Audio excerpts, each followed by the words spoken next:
So you've started doing some home whitening led by your dentist and it's really sensitive. Well, in this video, I'm going to give my top 10 tips to ensure that your whitening journey is as comfortable as possible and you have minimal sensitivity.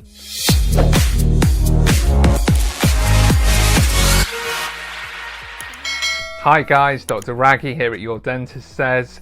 So let's get straight into it. Number 1, expecting sensitivity and establishing dental health.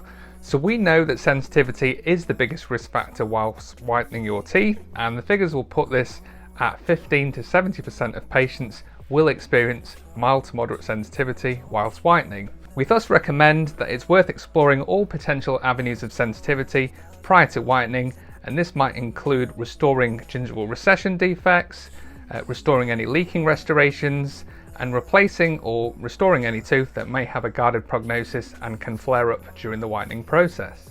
Number 2, prepare your teeth for tooth whitening, and essentially we want you to use a desensitizing toothpaste such as Sensodyne, or indeed your whitening kit's own bespoke desensitizing toothpaste for 2 weeks, and we want to create an artificial barrier on the tooth surface, and typically the material that is used for this is potassium nitrate, and it works really well because we are providing an additional layer of sensitivity protection.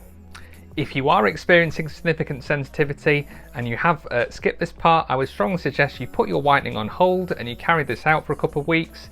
If you are using a whitening toothpaste, these can be quite abrasive, and certainly a desensitizing toothpaste will minimize your sensitivity issues significantly. Number 3, avoid highly acidic foods and drinks. So things like red wine, citrus fruits, smoothies, orange juice, these are all quite acidic and these will exacerbate your sensitivity. Now, I'm not saying you can't indulge in these things at all, but you could perhaps do so an hour before your whitening or an hour afterwards, and you want to neutralize the pH in your mouth ideally from this acidic environment, and you can do so by having plenty of water or something like cheese. Number 4, avoid overfilling your whitening trays. So if you are doing this, you will typically experience significant sensitivity, but also gum irritation. All you need is a tiny rice grain or dal granule of whitening gel for each tooth, as demonstrated. Number 5, distraction techniques. So if we focus on the unpleasant symptoms of sensitivity, then guess what? These are going to be exacerbated.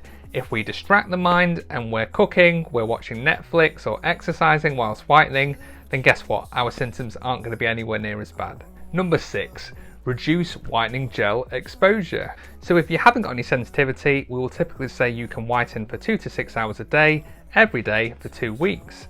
If you have got significant sensitivity, you may well reduce this and gradually build yourself up. So maybe start off with half an hour, then progress to an hour, then 2 hours. Number 7, carry out whitening alternate days. So going further, you could do alternate days or nights alongside the reduced exposure. Now bear in mind your whitening journey is also going to significantly increase, but we'd much rather you have a pleasant whitening journey and it's a marathon, not a sprint. Number 8, use a desensitizing toothpaste throughout your whitening journey. And you can double down on this and do it an hour before your whitening, an hour post whitening, and you could take it further. You could use the desensitizing toothpaste in your whitening trays and sleep with them in. And then on alternate days, you could be whitening as well. Number 9, application of desensitizing agents and fluoride varnishes. So your dentist may well have applied some of these at the start of your whitening journey, such as bonding agents, fluoride varnishes, and dental mousses. And there's nothing to stop you from buying some of these directly for reapplication, or indeed asking your dentist to facilitate this for you. Number 10, ask your dentist for help. So it goes without saying, if any of these measures haven't resolved your sensitivity or you have any pressing concerns, please contact your dentist. Don't suffer alone, don't give up, we're here to help. I hope this video has been useful. Do let me know if you have been experiencing sensitivity yourself in the comments below, and I'll see you on the next one.